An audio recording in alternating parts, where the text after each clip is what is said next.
He sabido que Gardel y Lepera hicieron una de las yuntas bravas de la música popular, el tango y el tango canción.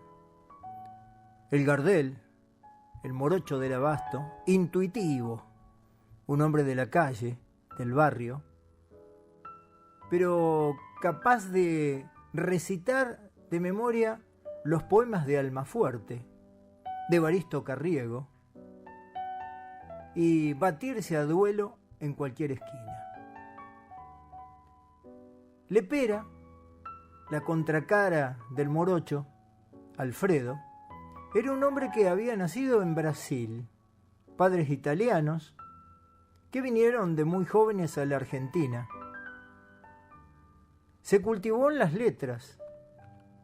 En el Colegio Nacional siguió medicina y no terminó. Pero era un gran lector de los clásicos y amante de los griegos. Fue compañero en el diario Crítica de un tal Jorge Luis Borges. Y se conocieron con Gardel para formar esa yunta brava de nuestro acervo popular, el tango y el tango canción. Increíble. ¿Cómo nos vamos a encontrar en los tangos de Gardel y Lepera los rasgos fundamentales de la Ilíada, de la Odisea, de la Divina Comedia, de los pasajes extraordinarios de Séneca, el filósofo romano, de ese sentido de los estoicos, para sobrevivir a la potencia de una melodía y de un tango para decirnos cosas? Ese volver maravilloso. Yo adivino el parpadeo de las luces que a lo lejos van marcando mi retorno.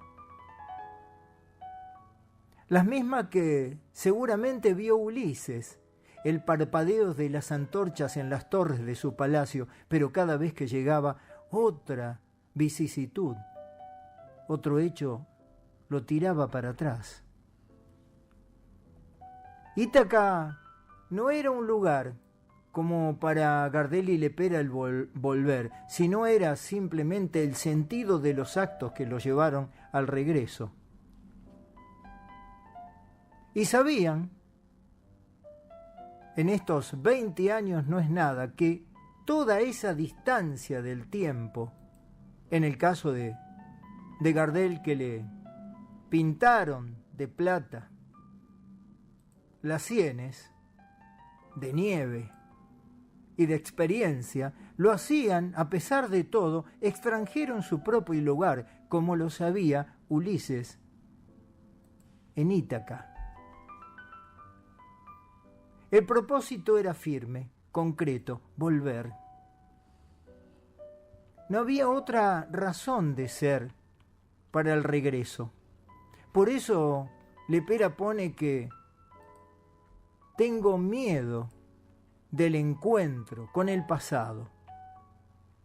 Esa construcción del miedo tiene que ver con el cansancio, ese cansancio del héroe, el cansancio que tenía en cada parada Ulises para otra vez ver desde lejos y en el recuerdo esas luces que titilaban en el fondo del abismo para volver a su casa. El propósito era ese, único, irrepetible, para encontrarse con su propio ser, una cosa casi absoluta, necesaria para la vida. El cansancio. 20 años no es nada. 20 años demoró Ulises en volver a Ítaca. Y en ese camino, ese cansancio, siempre le otorgaba una necesaria manera de anclar al recuerdo para volver, como decía Gardel. Volver al primer amor, dice el tango, como Ulises lo decía cada vez que era interpelado por los monstruos y las dificultades que el camino de regreso lo hacían. Pero ¿a qué se ataba el autor de la Odisea, Homero, a qué se ataba el autor de las letras, Alfredo Lepera, al mástil, al palo mayor del barco, para no escuchar el canto de las sirenas que le daban la rutina de aquello que lo volvían loco en el extranjero. En los lugares innecesarios para clavar las banderas, esas sí necesarias, de saber qué soberanía tenía el recuerdo. Ulises quería saber de qué se trata ese canto de las sirenas. Necesitaba urgente saberlo, pero no podía arriesgar todo el recuerdo, toda su gente. Por eso mandó rápidamente a que sus remeros y sus lugartenientes se taparan los oídos con cera. A mí me atan acá, dijo antes. Quiero escuchar de qué se trata. Por eso, cuando Gardel dice, tengo miedo del regreso, tengo miedo al pasado, le tengo miedo a ese canto de las sirenas que me dejan otra vez anclado en otro tiempo. Pero él quería volver a ese primer amor. En el caso de esa manera de sacarnos de la atención necesaria del regreso a lo que sea, inclusive al recuerdo inminente que nos hace vivir y que nos pone otra vez en este lugar. Porque Ulises tenía el miedo, también inminente, de llegar y no encontrar nada. Pero como dice el tango y como dice Homero en la Odisea, alguien está tejiendo ese recuerdo. El primer amor para Gardel, el primer amor para Ulises, y tejer y destejer como hacía Penélope, la mortaja de Laertes, el padre de Ulises que todavía no había muerto, engañando a los que querían tomar posesión de Ítaca el castillo, de su hijo y de la mujer, de Penélope. Se supo del engaño y la cosa pasó, como más o menos conocemos, en el momento necesario de la abdicación del amor y del recuerdo de Penélope, aparece la figura del pasado. Por eso, dice Lepera, es un soplo la vida, es el ánimo que se va trasladando de un lugar a otro, y para no ser uno, sino ser uno eterno, buscando ese necesario argumento para vivir, sin que el recuerdo, por eso el miedo de Gardel, haga que los sueños de hoy se aten a ese pasado y esas luces, como las estrellas indiferentes que lo ven regresar. ¿Cómo no apelar a la inefable manera del recuerdo para volver a los lugares que necesitamos y no sentirnos fracasados como en estos tiempos? No pensar que todo lo que hicimos del pasado se destruye por una cosmovisión diferente de que alguien te esté esperando para que ese recuerdo quede vivo y se renueven los sueños de este presente. Homero decía que cuando llega Ulises a las costas de Ítaca, no es el mismo. No es el joven que salió a ir a combatir contra los troyanos y a devolver a Helena, a su esposo, sino es otro. Esos 20 años no es nada. Y febril la mirada, dice Lepera. Claro, si venía de tantas cuestiones, el griego, de tanta espada, de tanta muerte, de tanto dolor y de tanto espanto, que cómo no iba a ser febril la mirada.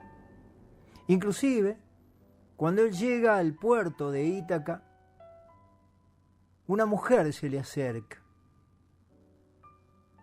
y le pregunta, ¿quién eres tú? Un viajero soy. Y le miente.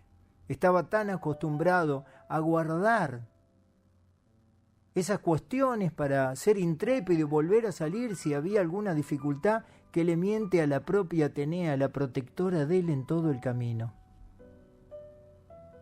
Por eso, en el tango también dice, errante en las sombras.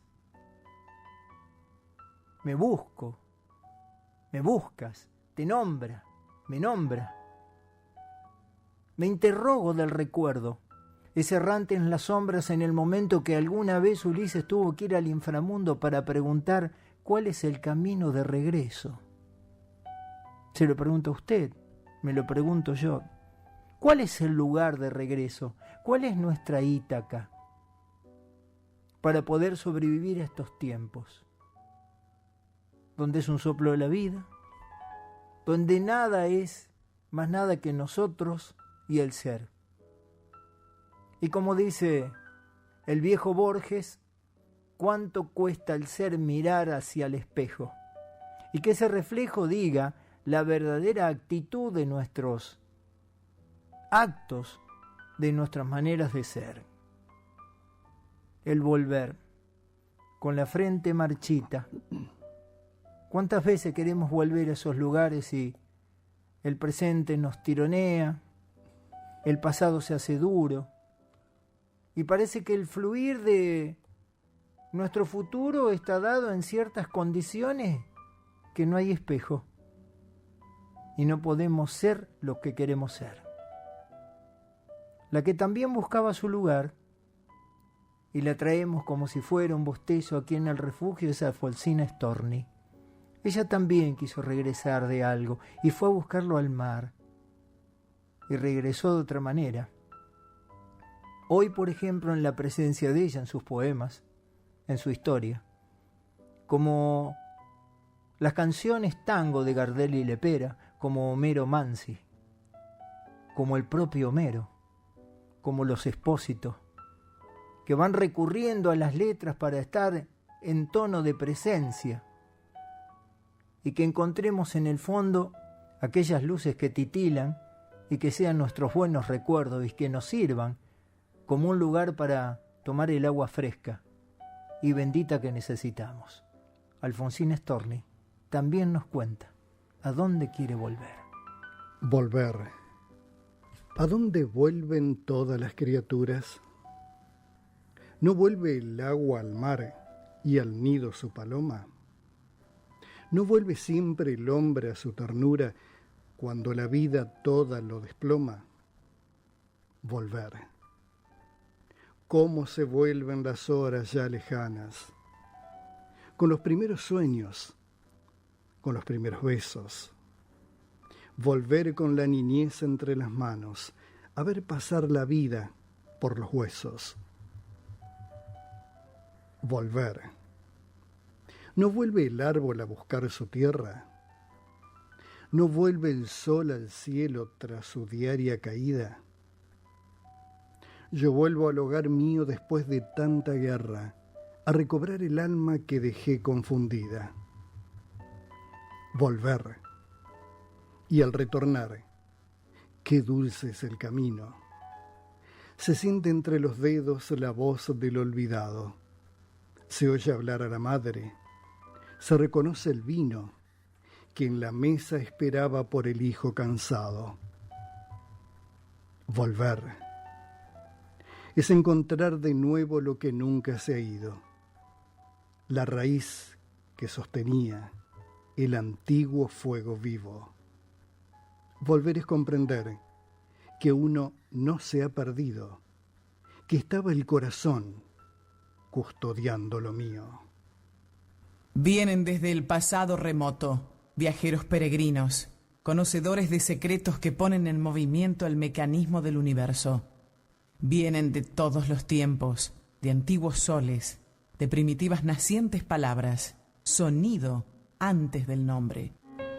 Con una sangre densa, común, que templarán las voces de la existencia.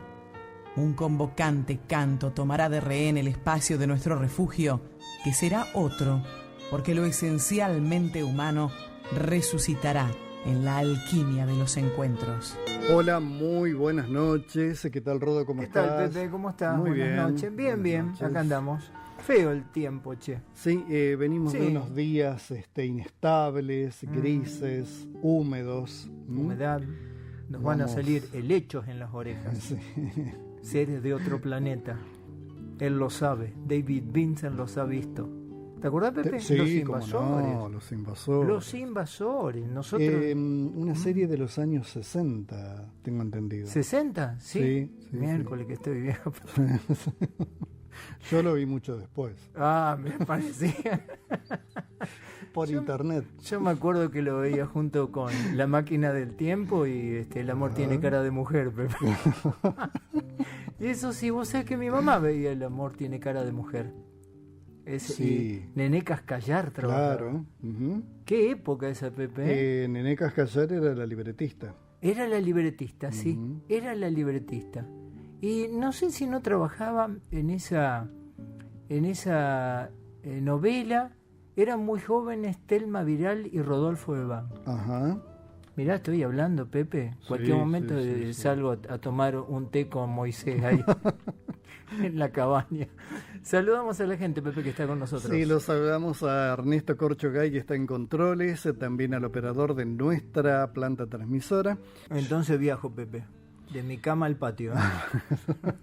Vas un poquito más lejos. Va a ser, la vez pasada fue más corto.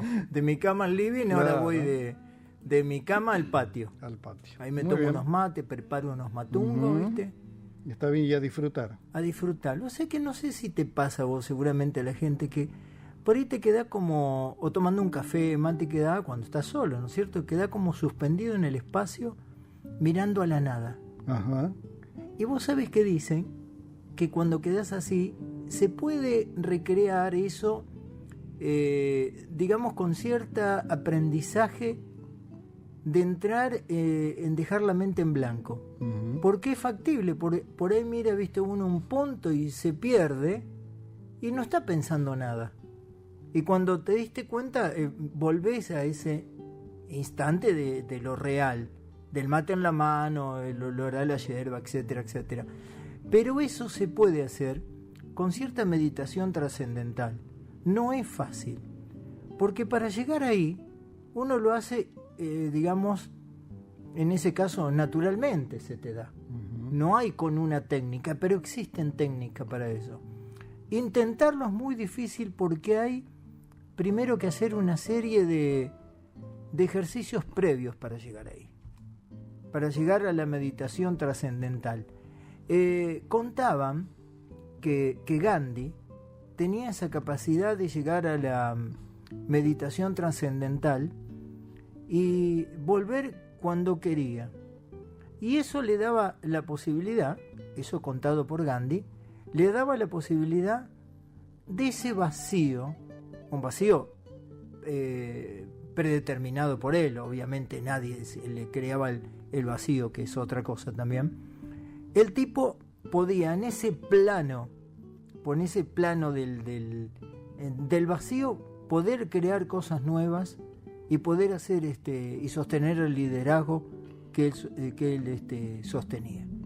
No es el único caso. Lo he leído, por ejemplo, de José Ortega y Gasset, el autor, obviamente, de uno de los libros más leído, que La rebelión de las masas, que él necesitaba un momento de plena oscuridad.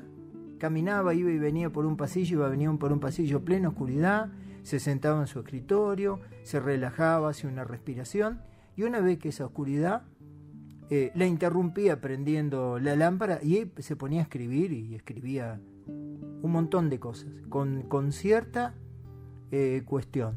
Bueno, se habla, los mismos apóstoles de Jesús, en las meditaciones profundas que tenían Jesús, en las caminatas que hacían con ellos en el silencio, tratando de encontrar esas cosas. Pero hay técnicas. Qué difícil en estos días, Pepe, hacerlo. Realmente. Qué difícil en estos días.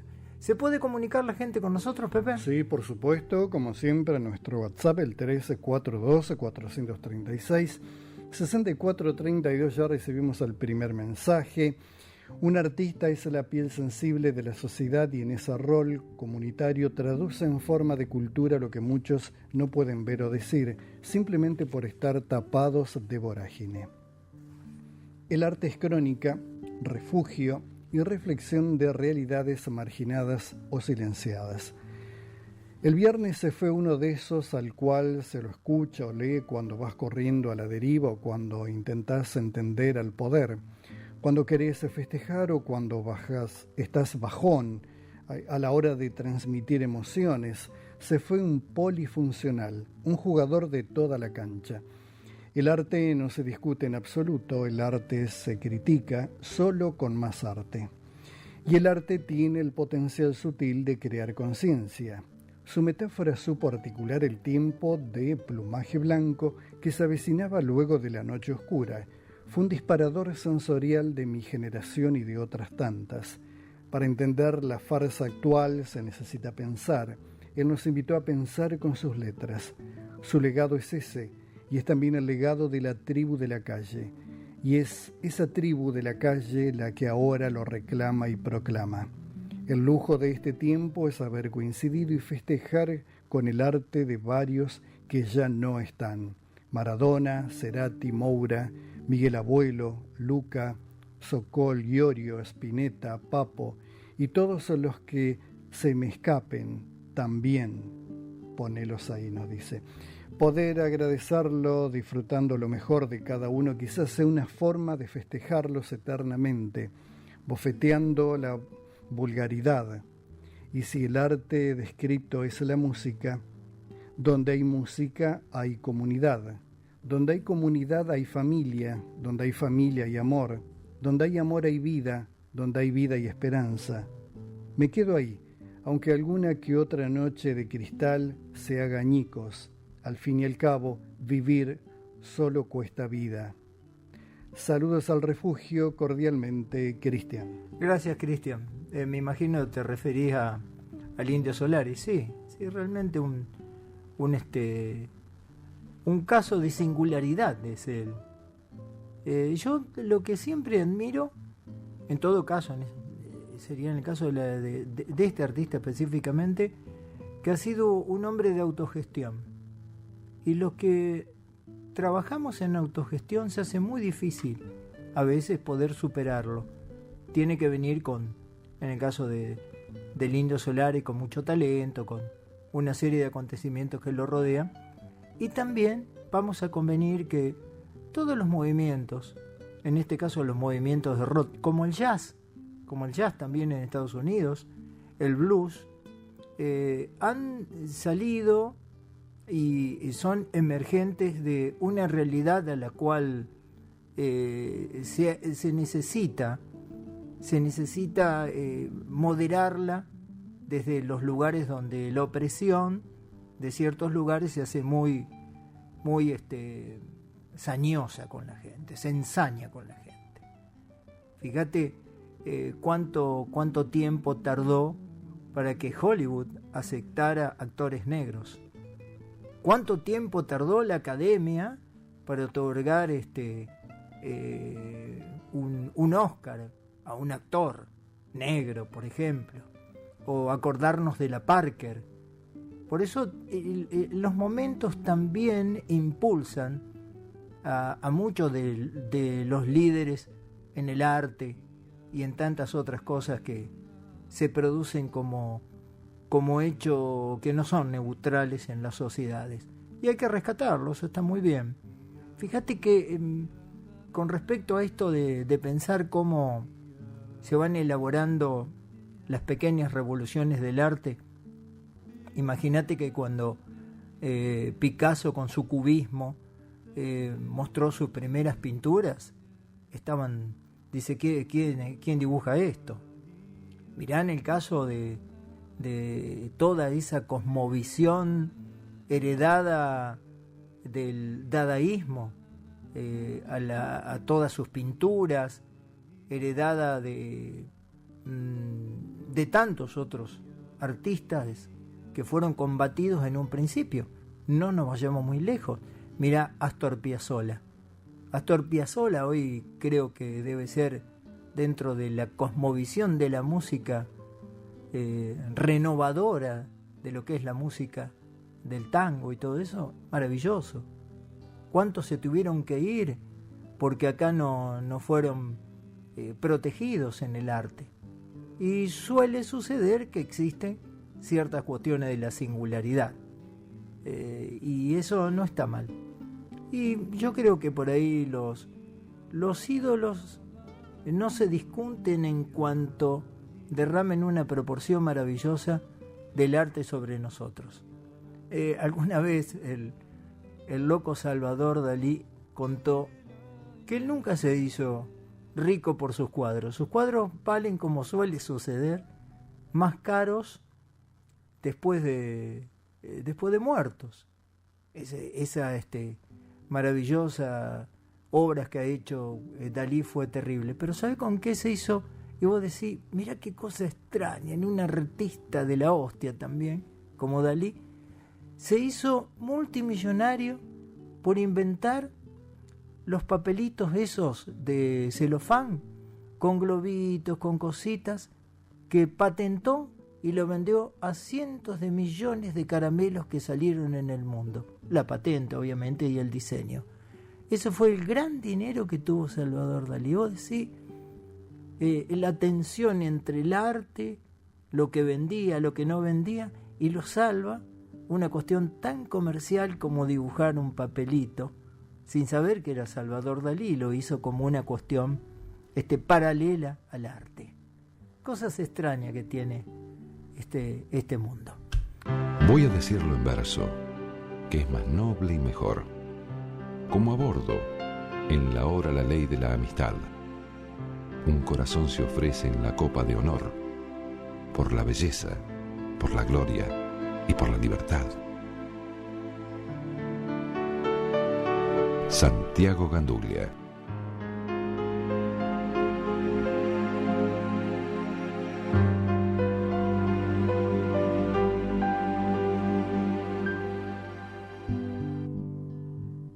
Nuestro WhatsApp es el 13412-436-6432. Buenas noches, dice este mensaje. Rodo, menos mal que dijiste difícil y no imposible. Ja, nos dice abrazos, Gustavo Gaviota. Pedro, muchas gracias. Estuvimos charlando con Gustavo el otro día. Sí, es difícil. No sé si de lo posible se sabe demasiado. No sé cómo es la historia. Vos fijate que se está pidiendo, nuestro presidente, Milei, pide personería jurídica para la inteligencia artificial. ¿Escuchaste, Pepe? Sí. Increíble. Y, por otro lado, la personería jurídica implica responsabilidad, implica el saber de qué se trata, implica fundamentalmente libertades comerciales, porque tenés un salvoconducto que te pone en consumo. Y por otro lado, un conocido de la casa de acá del refugio, Yuval Noah Harari, el tipo dice que es una cuestión compleja porque una personería jurídica está basada en ciertos derechos de responsabilidades y obligaciones. Y un derecho nace del dolor humano, de la necesidad humana. No está mal. Es posible que los dos tengan razón al mismo tiempo y ninguno tenga ninguna razón. En este sentido, la inteligencia artificial sabemos que es una operatividad que tiene todo el conocimiento del mundo que conocemos y nos ha superado terriblemente a todos. Por más que diga, fulano de tal es un especialista en música clásica, la inteligencia artificial es mucho más. Si hay alguien dice matemático, la inteligencia artificial es mucho más. Si alguien puede escribir indeterminada verso, la inteligencia artificial. O sea, sabemos que la inteligencia artificial tiene todo un poder de conocimiento. Después le vamos a poner en tela de juicio si está mal o está bien o hay que corregirla. Porque sí. Porque inclusive está hecho a propósito que la inteligencia artificial tenga como cierta rebarba, que no sea tan perfecta, porque es la manera de conectarnos con nosotros y que nosotros nos acostumbremos a ella. Viste que no siempre. Sí, yo he encontrado errores en la inteligencia artificial, pero no son errores como para que el humano le gane algo tan extraordinario. No son rumores, no son errores, perdón, son errores a propósito. Y me refiero a esto. Cuando Jorge Lanata escribe un libro en el 2012 que se llama 20 personas para salvar al mundo. Entonces él cuenta, hace una historia, ¿viste? Jorge Lanata, que era un tipo que conocía mucho de periodismo, dice, bueno, voy a hacer así. Se fue a Londres, estuvo en una iglesia templaria, dice que encontró un pergamino, vamos armando la cuestión hasta donde yo quiero llegar. Encontró un pergamino que decía, se necesitan 26 personas para salvar al mundo. Y él dice que a partir de eso eligió 26 personas para hacer el reportaje. Y anduvo por todo el mundo haciendo reportaje. Y es un libro muy interesante. Vargas Llosa, Eduardo Galeán, algunos presidentes, médicos famosos, gente que inventó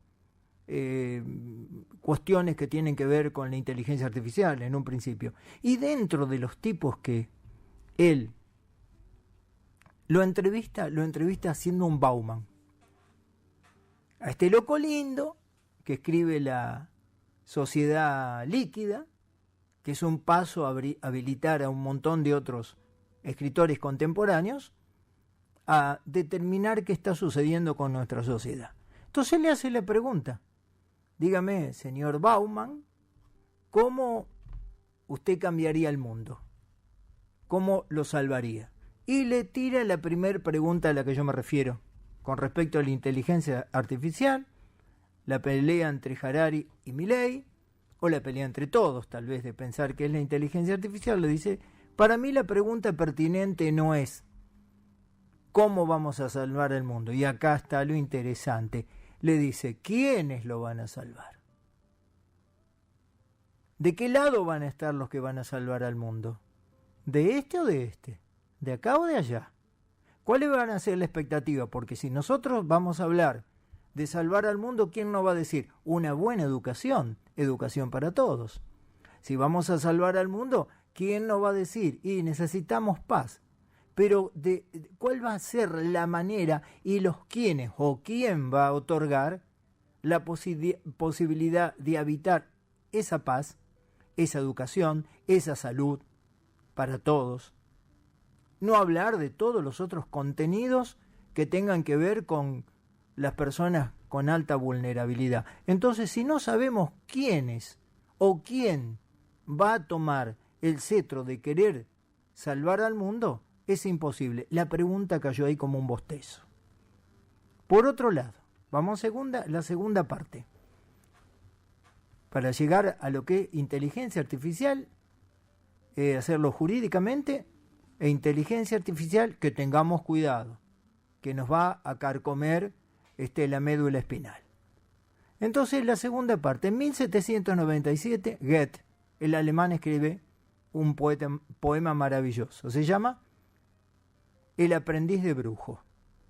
Seguramente ustedes a esto lo tienen como recuerdo, que en la película Fantasía hay uno de los que hay varias, fotografías, que hay una que es la de Mickey, que es un ayudante de un hechicero, de un brujo, y que era el que limpiaba. Entonces un día le dice el brujo, limpia toda la casa. Entonces empieza con la escoba y el balde, trae agua, basado en el poema de Goethe. Entonces, ¿qué hace Mickey? Lo hago más contemporáneo. Entonces Mickey le roba la varita mágica y toma el balde y a la escoba y le da vida. Y empieza a entrar agua.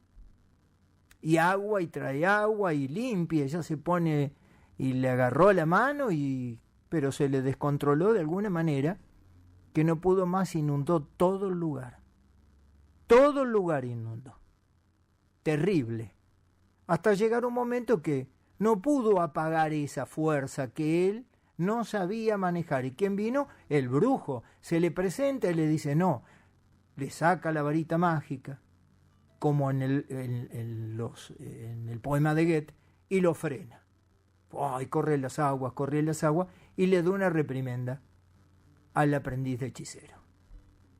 Acá tenemos dos cuadros. ¿Quiénes van a manejar el mundo? ¿Quiénes? No cómo, ¿quiénes? Sabemos más o menos cómo.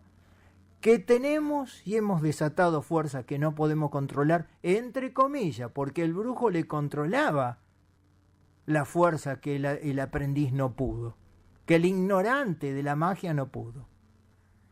Vamos a la parte al tercer bloque, la troika esta.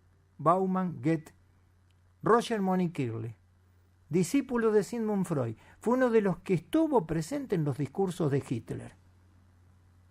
La gente no escuchaba a Hitler, sino escuchaba que él decía que la gente estaba cansada de lo que estaba sucediendo e inventó enemigos. Hoy en día, bajando línea a esta realidad que tenemos, la sociedad del cansancio que dice en Byung-Chul Han, la gente está cansada. Cada vez más enfermedades mentales, la salud mental es una de las más importantes y los grandes desafíos de la medicina en los próximos tiempos. Una de las que va a tallar en poco menos de 30, 40 años la ¿cómo se dice? Endocrinólogos, así se dice. Sí. ¿Por qué? Porque van a ir a buscar a la parte glandular para instalar, hoy ando trabado, con las glándulas para ir a trabar, con medicación, todo eso, para que no estemos cansados. Y usted está cansado. Hicimos todo el esquema ya. Simon Bauman nos preguntamos quiénes. Goethe, que desatamos fuerza. Entonces vamos a encontrar que todo está ahí. Entonces nos encontramos en este momento que tenemos que tratar de saber quiénes nos llaman en los celulares, donde estamos adictos a los celulares, donde nos entra cualquiera en cualquier momento y no podemos manejarnos con ciertas cuestiones y tenemos ahora la gran duda. Inteligencia artificial no, que si una herramienta no es una herramienta, cómo la manejamos, cómo no la manejamos. Todo eso está preparado por los brujos que manejan el mundo. Entonces ahora van a venir. ¿Hay una cuestión legal para manejar inteligencia artificial? Sí. Si ya hay cuestiones legales que no podemos controlar de las barbaridades que se dice la gente en Internet. La cantidad de cosas que se hacen en Internet que son directamente imposibles de reproducir porque es un tsunami de cuestiones. Y la inteligencia artificial no va a tener una moralidad para saber de qué se trata. Va a sumar y restar. Pero todo aquello que no nos podemos cuidar, ¿qué va a suceder? El golpe y va a entrar el brujo. Nosotros tenemos la solución para la inteligencia artificial. Acá está el software, pero vale tanto. ¿Qué vale? Vale comida, territorios, persona, cosificación. Y ese es el gran problema que tenemos, que no sabemos de qué se trata la cosa. Es como el ratón Mickey, que agarró la varita mágica y le dio para adelante, y nos preguntamos, ¿los chicos tienen que tener celular? ¿Tienen que utilizar inteligencia artificial? Mientras nosotros nos estamos preguntando, se está acercando el brujo para decir, yo tengo la solución, como los discursos hitlerianos, o los discursos de Alejandro Magno cuando formaba todas sus tropas. Julio César también hizo lo mismo, porque Julio César decía que era heredero de las fuerzas espirituales de Alejandro Magno, le decía, yo soy la solución. Entonces, cuando estamos en esa encrucijada, tenemos que reconocer que algo está sucediendo más allá de la inteligencia artificial. Y si nosotros nos quedamos en la superficialidad, es porque no hemos creado una protección necesaria a algo tan llamado como espíritu humano. Entonces va a venir el brujo, nos va a correr, nos va a reprender, y acá van a estar los software que van a controlar la inteligencia artificial. Y lo vamos a tener que aceptar porque no lo vimos antes. esto de la personería jurídica que dice Milei, o que se está peleando Harari, simplemente tanto Harari como Milei son nada más que títeres de algo que se viene aún más poderoso y que no podemos controlar. Yo por la duda a la varita mágica no la voy a agarrar, Pepe. ¿Qué decís? Yo tampoco. Yo tampoco. No sea que después vienen y me reprendan. Pero no miremos únicamente la superficialidad, ¿eh? Miremos aquello. Vos fijate que hay máquinas hoy.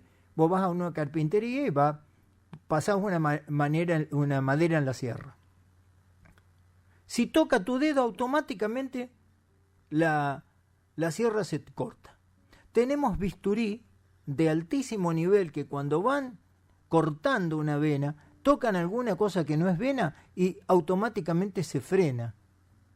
Una precisión para tantas cosas, y no podemos protegernos. A los celulares, que tenemos que estar con cientos de miles de especialistas para indicarnos cómo tenemos que hacer para no caer en una trampa donde te chupan el dinero, te chupan la idea, te chupan todo lo que significa nuestra manera de pensar y el cambio de conducta, y nos han vaciado del ser. Que ese es el grave problema, el vaciar nuestro ser. Cuando escribió en 1957, y ya termino porque si no va a ser largo, 1957, Ronald Barthes, el libro Mitología, dijo: la mitología es la verdad. El tema es cuando la deformaron. Nos vaciaron de contenido. Entonces sacan una foto, dice él, vos sacás una foto de un negro en unas rejas en París, y el negro saludando. Lo vacían de contenido, que Francia fue uno de los países más esclavistas del mundo, y dice, una de las mejores épocas fue la época colonial de la París de 1700, sabiendo que ese negro era un esclavo. Ese vacío de contenido es lo que están haciendo con la inteligencia artificial.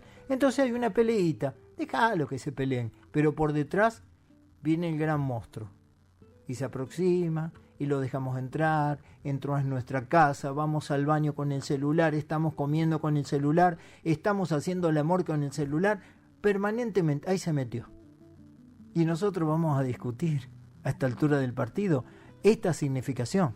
Lo que pasa es que esto tiene que ver con un va de retro de un poder que hoy está alineado simplemente a cuestiones frugales, entretenimiento, distracción. Hay que atarse al palo mayor del barco y volver, como dice el tango. Queremos volver y tenemos miedo, pero el miedo también puede ser una doble vía. O yo me pongo en un estado totalmente temeroso, o soy un temerario para defender las cosas como hay que defenderlas. Y uno de los grandes culpables, lamentablemente uno de los grandes culpables, son las grandes estructuras educativas del mundo, que han dejado entrar a cualquiera. Eso se llama mérito. Entonces hoy, las grandes democracias no tienen grandes mujeres, grandes hombres, tienen pequeños títeres de estas cosas que suceden. Por eso la pelea entre Milei y Harari es simplemente, vamos a decir, una puesta en escena de algo que se viene mucho más grosso y que no significa nada para nosotros esta pelea, pero sí lo que viene, y hay que estar atentos.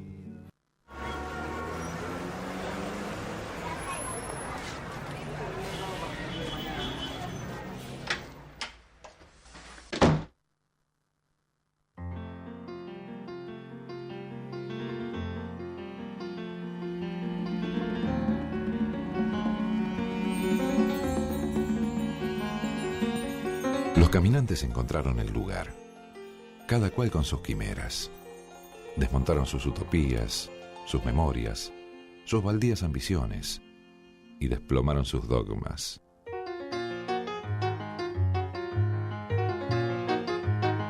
Se quedaron desnudos, desiertos de armas, sin protección, sin escudos, porque ellos lo sabían de antes, de muy antiguo, que estaban en el refugio.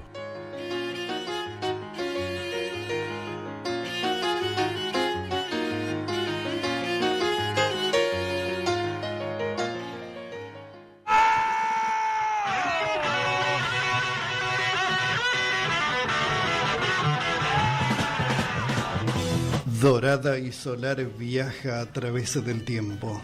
Es recuerdo, es nostalgia, es la música. Orlando la enciende y la apaga. Él conoce de su íntimo mecanismo. Es la rocola y está en el refugio.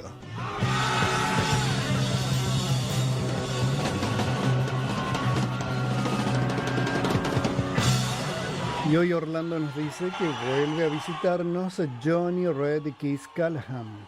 Este músico con una habilidad y un don impresionante sobre el piano y sobre el boogie, que cada vez que se sienta a tocar pasa a ser una parte más de su cuerpo.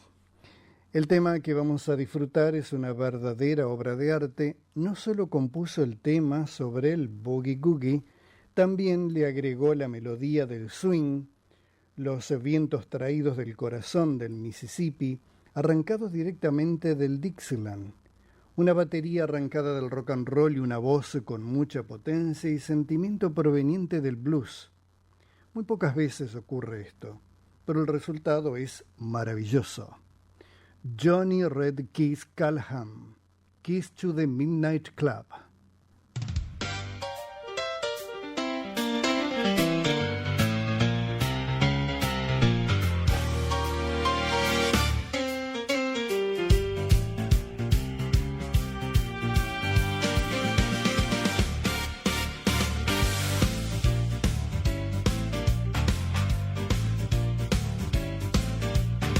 The street was shining wet under neon blue. I had my collar up and a grin for you. The bouncer knew my name, or he liked the sound.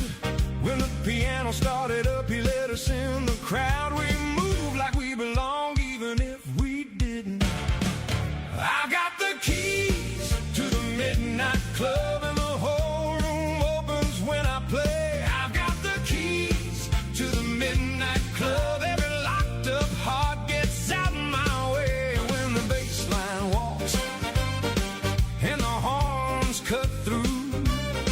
I can turn one night into something new.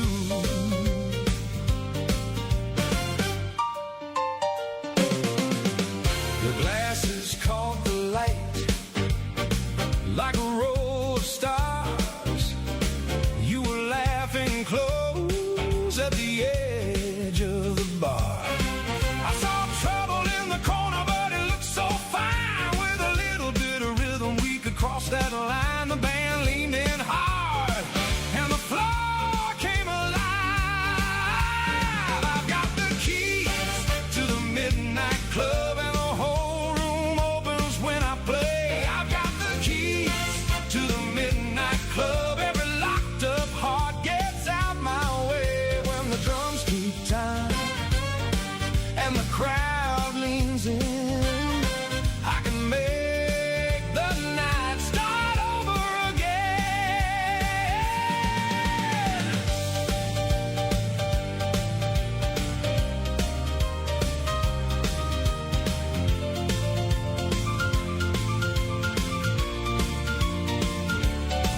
If the door swings shut, I'll just find another. If the lights go low, we can burn them brighter. I don't need a map, I just need that sound. When the piano gets wild, nothing holds me down. So step right in and don't look back.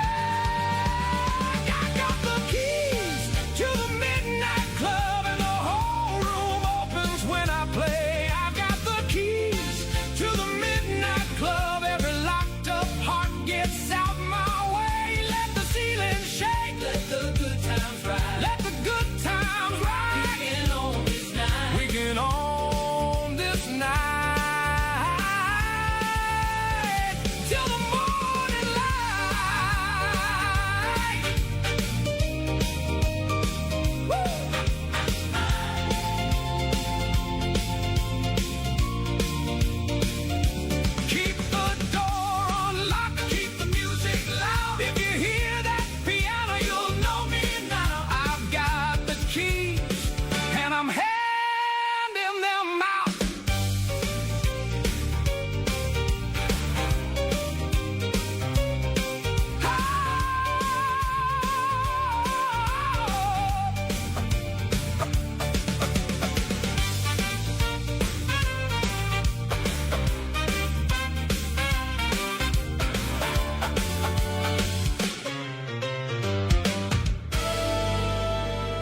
Y así Orlando desde su rocola hoy nos propuso a Johnny Red Callahan, Keys to the Midnight Club.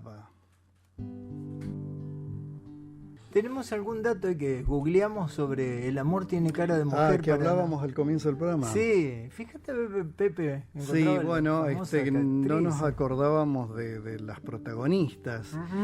Bueno, El amor tiene cara de mujer fue una telenovela argentina creada, como dijimos, por Nené Cascallar y emitida en la televisión argentina entre 1964 y 1970. Varios años estuvo. Sí, sí.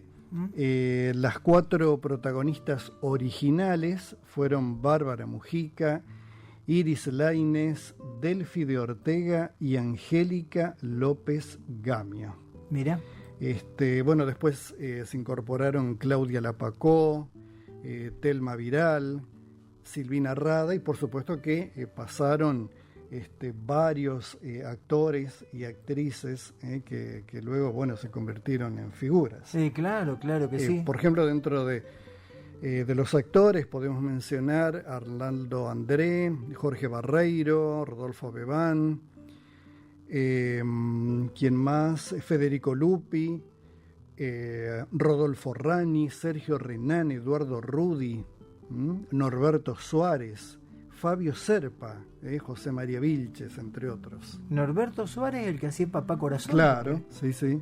Y posiblemente antes del accidente, porque viste cómo le quedó el labio después del accidente. Sí. Yo lo conocí a Jorge Barreiro personalmente. Estaba en Palermo caminando y había ahí así como un rumor y no sé qué, y estaba él ahí caminando, comprando alguna cosita, viste, en esos lugares que le llaman plaza de pulgas, ¿viste? Ajá, sí, así sí. que, de cuestiones, tuvo una pinta, Pepe. Sí, sí, sí. Estaba vestido con un sobre todo largo, pero como alto, ¿viste? El tipo una pinta tenía bárbaro, Jorge Barreiro. Así que nosotros pasamos y lo saludamos. Y estábamos con unos amigos también. Y le decimos, chao Jorge, somos de Santa Fe. Chao Santa Fe, nos dijo. Mirá qué recuerdo. Mirá es vos. como dijo un amigo mío, yo fui muy amigo de Perón, dijo. Cuando vino inclusive acá a Santa Fe, dice, ¿y cómo te hiciste amigo? No, yo estaba al lado de él y estaba fumando Perón y Perón tiró el pucho y me dijo, pibe, písame el pucho. Y ya se consideraba amigo. Así que imagínate.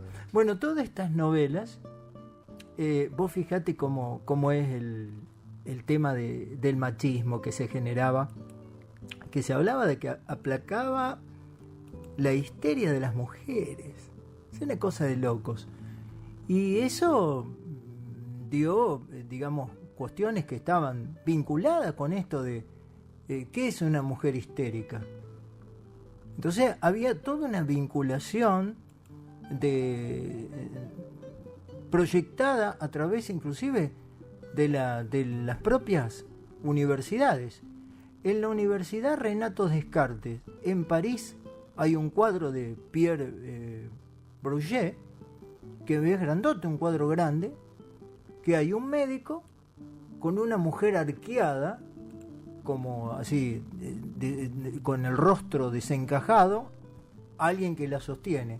Este hombre que está ahí es un hombre con un guardapolvo negro que está como comentándole a la audiencia que está ahí en ese momento qué es lo que está sucediendo.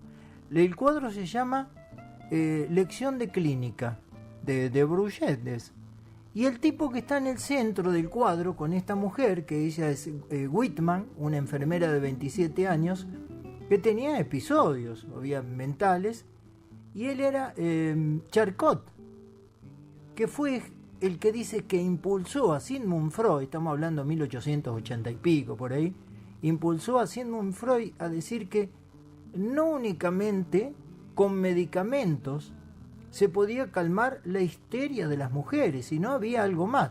¿Por qué? Porque lo que estaba haciendo Charcot era hipnotizando a la Whitman, a esta enfermera que tenía estas cuestiones. Pero lo que muestra el cuadro ahí, lo que yo digo del machismo, que no hay una mujer viendo, todos hombres viendo a una mujer. Entonces dijo Sigmund Freud, también los hombres tienen problemas mentales y enfermedades mentales y tienen problemas para abordar sus propias conductas. Y fue mucho más allá. La hija de Freud, Ana, también trabajaba sobre que había competencia en ese tema de problemática mental en los niños. Se daba y llegó a ser tan famoso, se daba todos los martes. Según cuentan que Sigmund Freud concurrió muchísimas veces a verlo a Charcot, inclusive habló con él. Había otro también, no recuerdo, también conocido de los médicos en ese momento, que trabajaban todas estas cuestiones patológicas. Y la hipnosis fue muy importante en aquellos tiempos. Bueno, ni hablar, un día vamos a contar con detalle a José Mortimer Granville, el que inventa la máquina de bajarle la tensión de la histeria a las mujeres. Una máquina que se colocaba en las zonas pubendas de las mujeres y se consideró el primer vibrador electromecánico a favor de esa, desactivar la patología.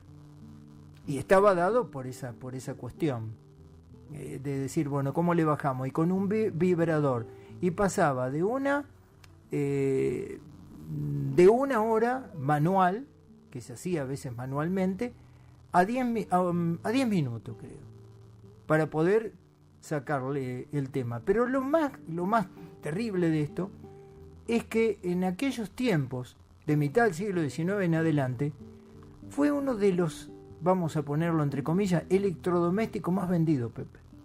¿Ah, sí? Se vendió más que los ventiladores y que las aspiradoras. Este adminículo que se utilizaba. Y hay que reconocer a Granville, este médico londinense, que también al colocarle el aparato empezó a tener ciertas nociones de profilaxis y recomendar a sus pacientes que vinieran limpias. Y empezó también derivándola a algunas mujeres que tenían algunas patologías que eran complicadas, más allá de esto de pensar que la mujer era un paroxismo, esas histerias que se decían. Imagínate que en el siglo XVI se habló por primera vez, Colombo, Mateo Colombo, habló del clítoris. Imagínate, o sea, ya los griegos hablaban, inclusive la palabra clítoris significa pequeño monte, o campo de Venus, zona de Venus, porque era sobre todo lo que tenía que ver con el gozar de las mujeres. Y fue todo eso vedado, terriblemente amputado en ese sistema. Entonces, cuando Colombo larga sus libros, y que inclusive hay un escritor que escribe una muy buena biografía, Andajasi, creo que, no me quiero equivocar, que se llama El Anatomista, porque eran anatomistas estos tipos. Entonces el maestro de él se enojó porque dice, ya me habíamos hablado de esto, pero ¿qué es lo que hace Colombo? Hace un análisis pormenorizado sobre el tema del clítoris y todas estas cuestiones.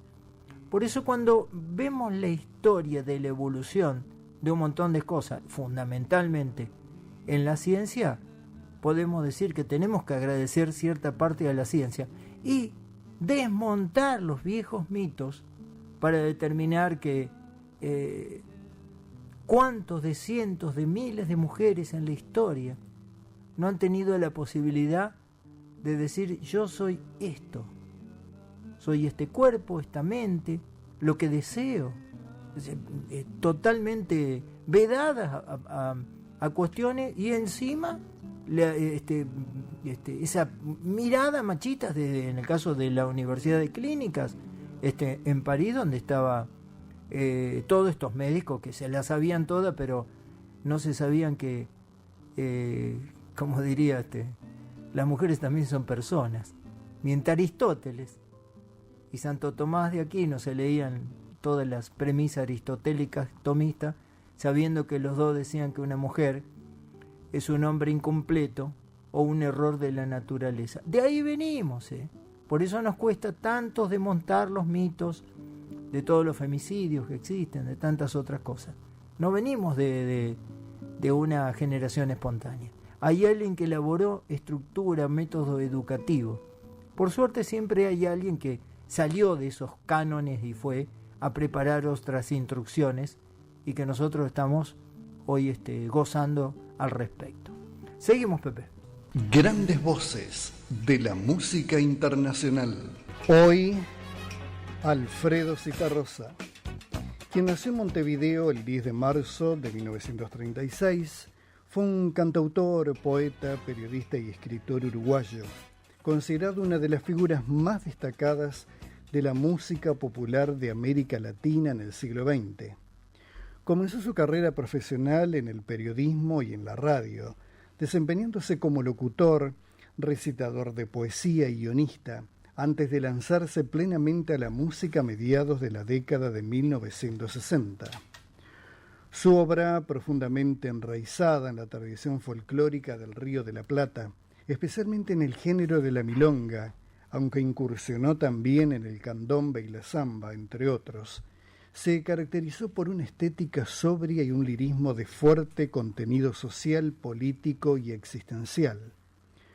Su voz grave y profunda, su particular estilo interpretativo y su compromiso con las causas populares lo convirtieron en un ícono cultural no solo en Uruguay, sino también en Argentina, en Chile, Perú y otros países del continente. Alfredo Zitarrosa falleció el 17 de enero de 1989. Grandes voces de la música internacional en el refugio, hoy con Alfredo Zitarrosa.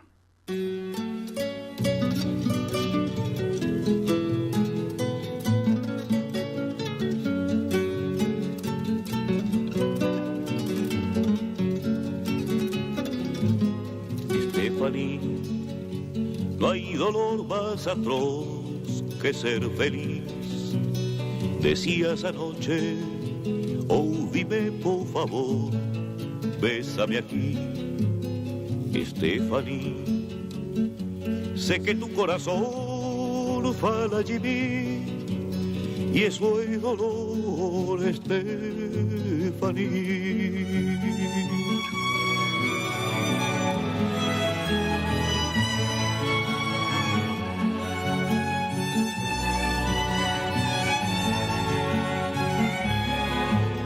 Estefaní, yo ayer estaba solo y hoy también, pero en mi cama ha quedado el perfume de tu piel. Te veo salir, correr por el pasillo del hotel. La vida es cruel, Estefaní.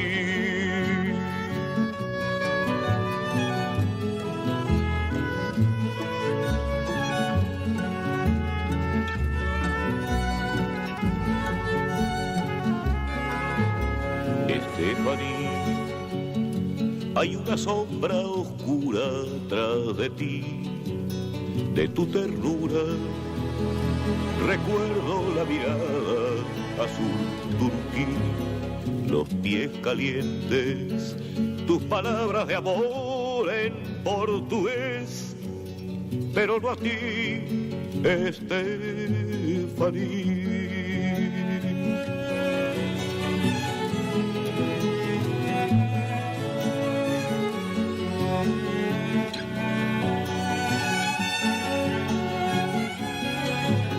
Sé más valiente, hazme saber si vas a sobrevivir. Entre la gente, el color de tu pelo, Estefaní, debes vivir. La soledad que sales a vender, sé más mujer, Estefaní.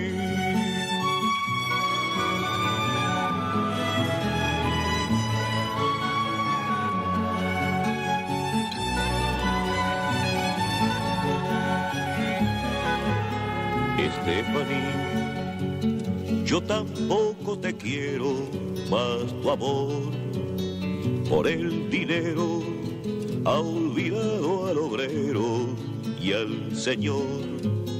Esta canción que pregunta por ti, que no ha dormido, es puro olvido, Estefanía.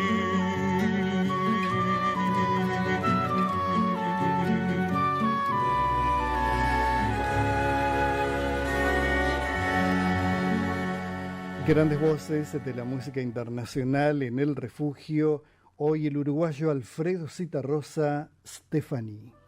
¿Qué otra preocupación que la del día presente puede tener un pueblo que se arrastra en sus tinieblas y en sus abismos?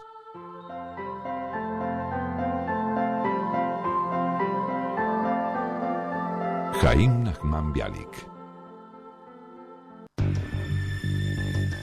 En el refugio hay hombres, mujeres, operadores, primos, hijos, periodistas, hermanos, amigos, locutores, tíos, abuelos, telefonistas y algún que otro agregado.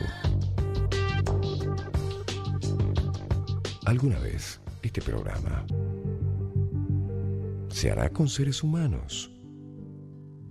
Nuestro WhatsApp el 1342-436-6432. Te invitamos, si querés escuchar nuevamente alguno de nuestros programas de este ciclo 2026, lo podés hacer ingresando a YouTube, en nuestro canal que se llama Refugiados en el Aire. Vos sabés que hubo una discusión hablando de esto de sexo, gozar, hombres, mujeres y demás, en este zoológico increíble que habitamos. Y yo siempre digo que estamos en la mejor platea del mundo por ahora, en este tiempo, porque podemos tener toda la información en el momento, elegir, chequear, emocionarnos, llorar, todo junto está. Verdaderamente encontrar un espacio de reflexión no es fácil, pero se encuentra, se puede hacer. Entonces la discusión de quién gozaba más, si los hombres o las mujeres, llegó hasta el Olimpo. ¿Y quién se agarró, Pepe? Zeus con Hera. Ajá. El matrimonio de los gerentes del Olimpo. Qué matrimonio potente. El matrimonio potente, los dos eran de cascos rápidos, ¿viste? Los dos sabían que se engañaban permanentemente.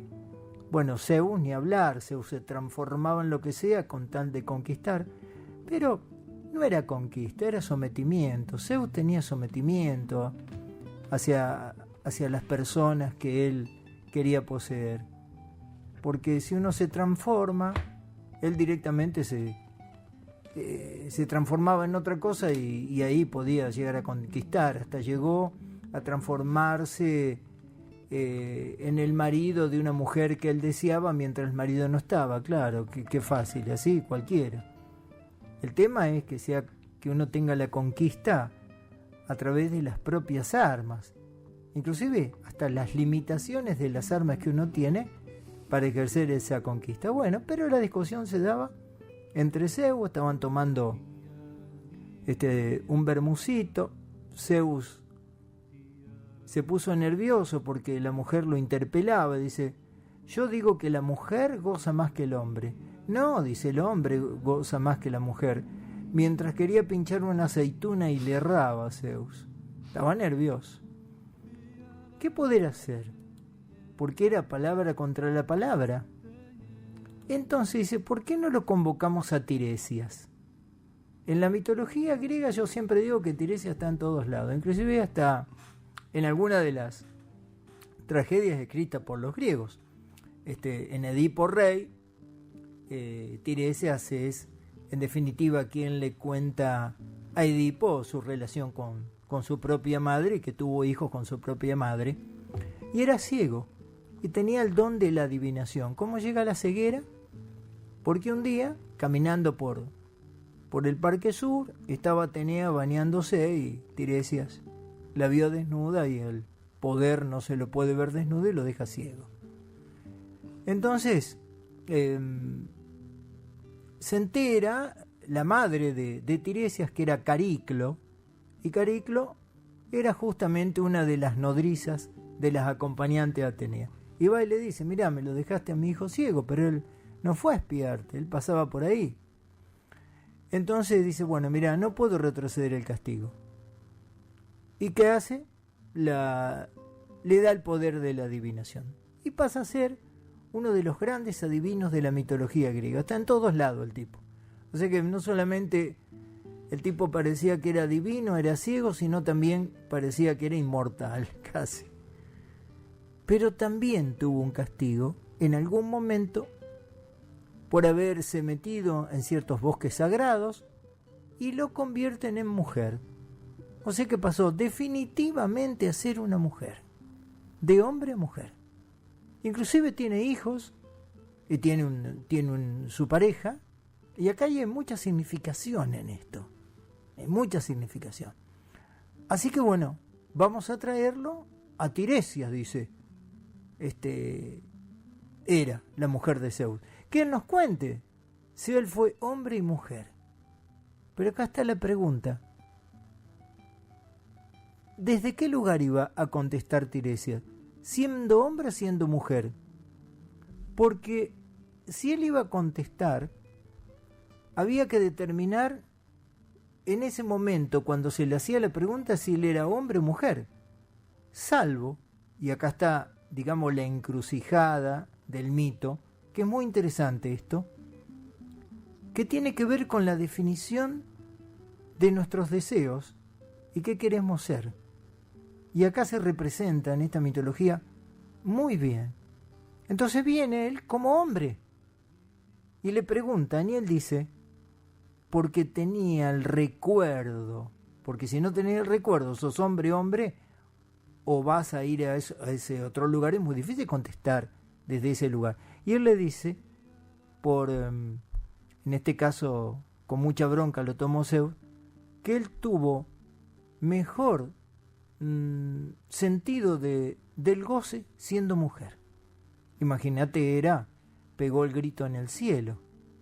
Entonces el planteo, más allá de la mitología, sin vaciar el contenido, aquello de las apetencias sexuales, que hoy, por suerte, las apetencias sexuales están ligadas al sexo, al género, al sexo mental que uno puede tener, al sexo corporal, a las habilitaciones, un montón de cuestiones que podamos concluir, no definitivamente, pero concluir, a que nosotros somos lo que nosotros deseamos.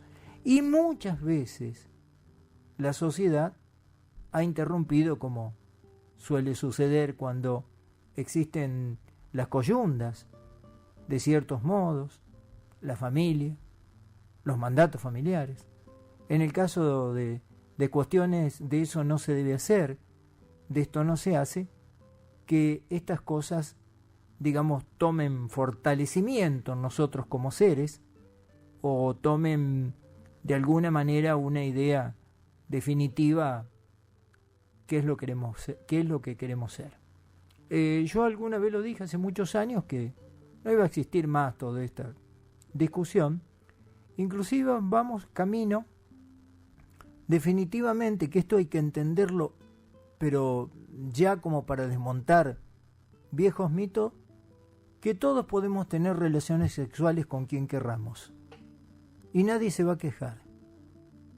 Nadie va a venir a decir nada. Va a haber ciertas limitaciones, porque todo tiene que ser en consenso.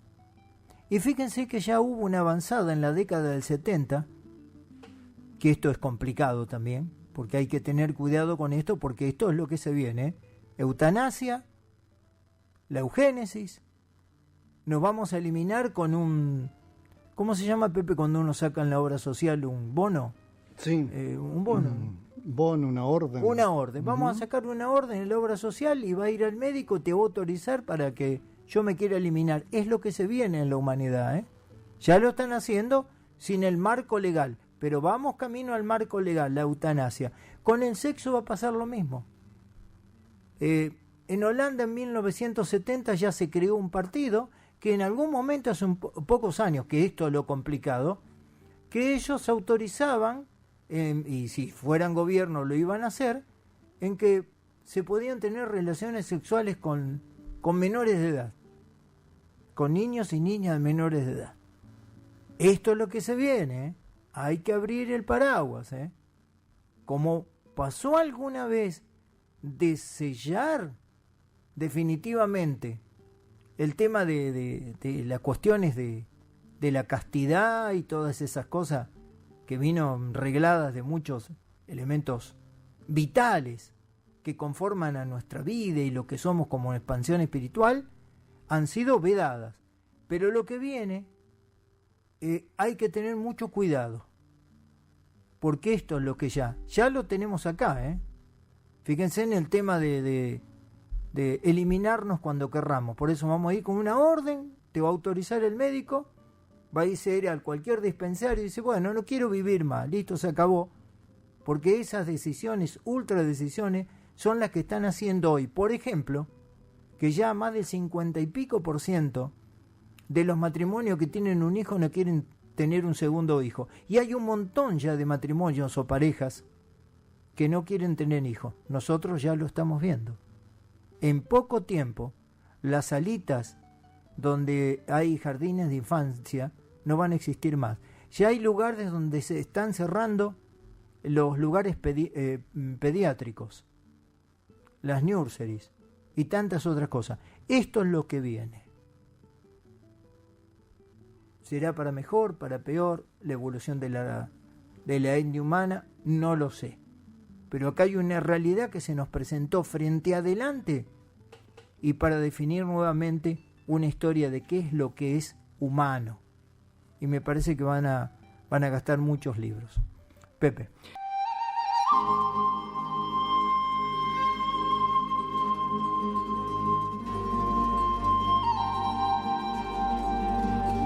Y ahora lo invitamos a realizar un viaje imaginario al pasado para rescatar etapas desconocidas en la vida de personas y personajes.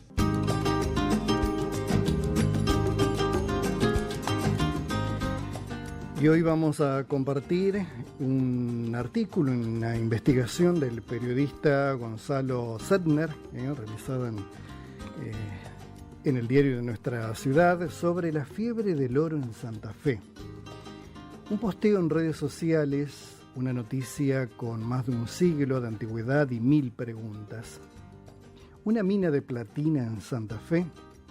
Todo surge a raíz de la publicación de un grupo de Facebook llamado Esperanza en Blanco y Negro. En ese espacio, usuarios de la región comparten imágenes, recortes y fotografías antiguas.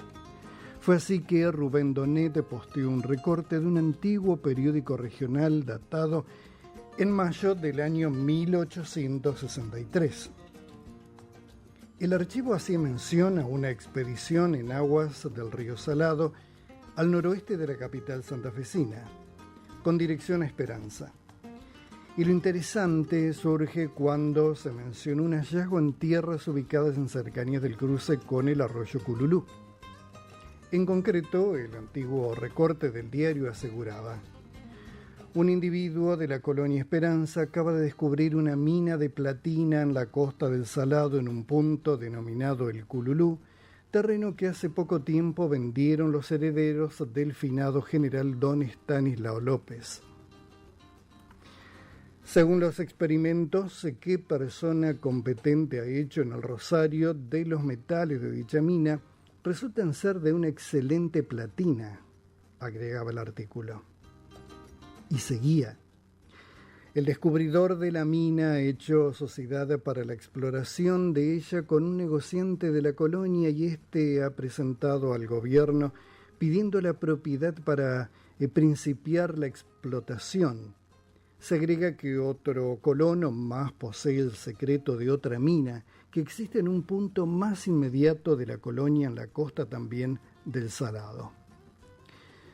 Lo realmente interesante es que ese pedido existió y quedó registrado en los archivos provinciales.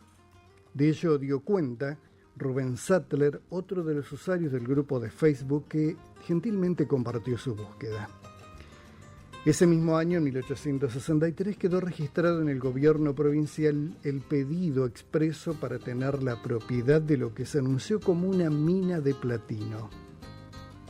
El documento quedó guardado y se puede consultar a través del Sistema Provincial de Archivos. Entre los datos que se guardan en este sitio se pueden observar el nombre de quien inició los trámites, un hombre llamado Rodolfo Krilhel. También aparece el lugar, Esperanza, el año y los temas vinculados al trámite concesión y minería. La ronda de consultas con los usuarios en el citado posteo derivó en la pregunta del millón: ¿encontraron platino? La respuesta, lamentablemente para los intereses de los involucrados, es negativa. Según comentó Elisa Klaus, otra usuaria de la mencionada comunidad, los pedidos de excavación para un terreno ubicado al norte de Esperanza, sobre las orillas del arroyo Cululú, existieron, pero con las primeras tareas con palas comprobaron que no se trataba de una mina de platino. Queda para la posteridad entonces uno de los fragmentos del antiguo diario citado que abre la puerta al mismo tiempo a la analogía con la fiebre del oro. Dios se proteja la única riqueza que aún faltaba descubrir en la floreciente Santa Fe, donde solo se necesita paz y brazos para verla convertida en una nueva California. Es sabido que el mito engendra la repetición, y que la repetición la costumbre, y que la costumbre el rito, y que el rito el dogma, y que el dogma, finalmente, la herejía. Estamos ya llegando lentamente al final del programa de hoy. Despacito como perro que tiró la olla. Gracias a Ernesto Corchogay, que estuvo en controles. Ernesto. También saludamos al operador de nuestra planta Un abrazo. transmisora.